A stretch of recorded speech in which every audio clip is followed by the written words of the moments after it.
ආයිබෝවන් අපේ දෙව්සඳ දයාපර හිතවතුනි හිතවතියනි ලක්ෂ සංඛ්‍යාත ජනතාවක් අපේ පත්තරයේ සමග රැඳී සිටිය. ඒ බව දන්නවා.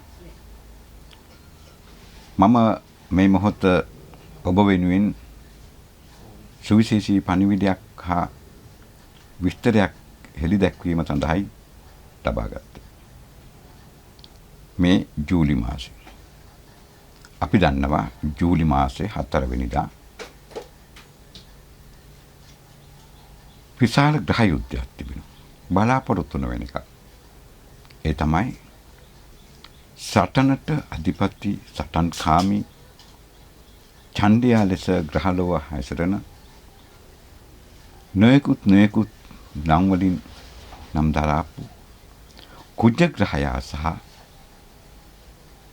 යුරේනස් අතර තිබෙන ග්‍රහ යුද්ධය. මේ ග්‍රහ යුද්ධයේදී මේ පමණ බල සම්පන්න වූ ග්‍රහලෝව ඡණ්ඩයා වූ කුජ ග්‍රහයා පරාජය වෙමින් යුරේනස් ජය ගැනීම සිද්ධ වෙනවා. ඒ 4 වෙනිදා 11:37ට. ඒ වගේම 4 වෙනිදා රාත්‍රී කාලේ බුධ ග්‍රහයාගේ මාරුවකුත් සිද්ධ වෙනවා. මේ ග්‍රහ යුද්ධය නිසා සිදුවෙන දේ කුමක්ද කියන එක ඔබට පැහැදිලි කර දීමටයි මම බලාපොරොත්තු වෙන්නේ. අපි දන්නවා එල් නීනෝ කියන මහා කුණාටුවක් පිළිබඳව මහා විපතක් පිළිබඳව ලෝකේ පුරා කතා කරද්දී ඒක ලෝකෙටම බලපානවා කියලා කියද්දී මම කියා සිටියා කිසිසේත්ම ලංකාවට බලපාන්නේ නැහැ කියලා. ලංකාවේ අයට මුහුදු වතුර බොන්න සිද්ධ වෙන්නේ නැහැ කියලා මම කිව්වා.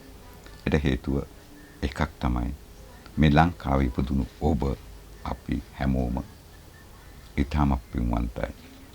මේ පුණ්‍ය භූමිය බුදුදහමට බුදුන්ට කීපවතාවක් පූජා කරපු බුද්ධ ශාසනයට කීපවතාවක් පූජා කරපු පුණ්‍ය භූමිය.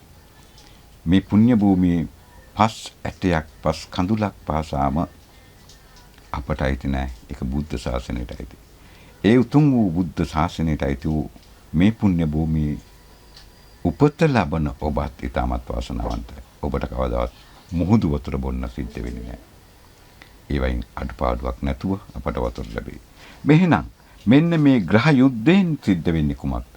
ග්‍රහ යුද්ධයෙන් සිද්ධ වෙන්නේ සුළඟට අධිපති වූ තමයි යුරේනස්. ඔහු තමයි ජයග්‍රහණය කරන්නේ. එහෙමනම් අපේ ලංකා තලයේ නිරිත දිග දෙසින් එන අවපීඩන කලාපයක් නිසා මධ්‍යම වයඹ ආදී වූ ප්‍රදේශ හරහා නැගෙනහිරින් උතුරු දෙසින් ඒක ඉන්දියාව හරහා ගමන් කරනවා. ඒ නිසාම අපි බලාපොරොත්තු නොවන විදිහට දැඩි සුළම් ප්‍රහාරයක් වගේම වතුරින් වරුසාවෙන් අපට කිසිදු අඩුවක් සිද්ධ වෙන්නේ නැහැ. අපි දන්නවා ඔබ ඒ වයින් ප්‍රවේශම් වෙන්නට ඕන. නායම් කඳු නායම් සිද්ධ වෙන්නත් පුළුවන්. මාර්ග පද්ධති කඩාගෙන බිඳගෙන යන්න පුළුවන් කඳු කරේ වගේ ප්‍රදේශවල. පහත් බිම්වල මාර්ග පද්ධති ජලයෙන් යට වෙන්න පුළුවන්. වැව්වමුණු පිරීලා ඉතිරිලා යන්න පුළුවන්. වැව්වමුණු කඩාගෙන යන්න පුළුවන්. ඒ වයින් ප්‍රවේශම් වෙලා කටයුතු කරන්න ඔබ සූදානම් වෙලා ඉන්න. අපිට සිද්ධ වෙන්නේ එල් නීනෝ තුලින් එන විපතක් නොව ජලෙන් සාසුලඟෙන් සිද්ධ වෙන විපතක් බව ඔබට මතක් කිරීමටයි මම මේ වැඩසටහන ආරම්භ කළේ. කොහොම නමුත් මේ වන විට ගුරු ග්‍රහයා සිටින්නේ කටක රාශිය තුල. ඒ කටක රාශිය තුල සිටින විට සිද්ධ වෙන ආකාරය පිළිබඳව මසුවසිවන නාලිකාවෙත් මේ නාලිකාවෙත් බොහෝ දුරට ඔබට පැහැදිලි කරලා තිබෙනවා. ඒ බව ඔබට නැවතත් බලන්නට අවශ්‍ය නම් ඒ සඳහා ඒ නාලිකා වලට නැවත ගිහිල්ලා ඒ නැරඹිය හැකියි. ඒ වගේම අපි අපේ දයාබර හිතවතුන් වෙනුවෙන් සුවිශේෂී ශාන්ති කර්ම හැටියට කීපයක් කරලා තියෙනවා. ඔබ වෙනුවෙන් පුරපසළොස්වක පොහොය දින අපි ලංකාවාසී සියලුම දෙනාට සෙත්පතලා යම් යම් පූජාවන් ක්‍රම පින්දහම් පැවැත්වුවා. ඒ වගේම ඔබට තිබෙන්නා වූ අපල උපද්‍රව එහෙම නැත්නම් ඔබට තිබෙන්නා වූ ග්‍රහ දෝෂ අස්වහකටහ දෝෂ ආදිය නැති කර ගැනීම සඳහා ඔබට කළ හැකි අපට කළ හැකි දේ අපි ඔබට කියා දුන්නා බොහෝ නාලිකා තුලින්. මේ මොහොතේ ඔබට එවැනි අපලයක් උපද්‍රවයක් තියෙනවද නැද්ද කියන එක කියා දෙන්නට අපේ කාර්ය මණ්ඩලය සූදානම් වෙලා ඉන්නවා.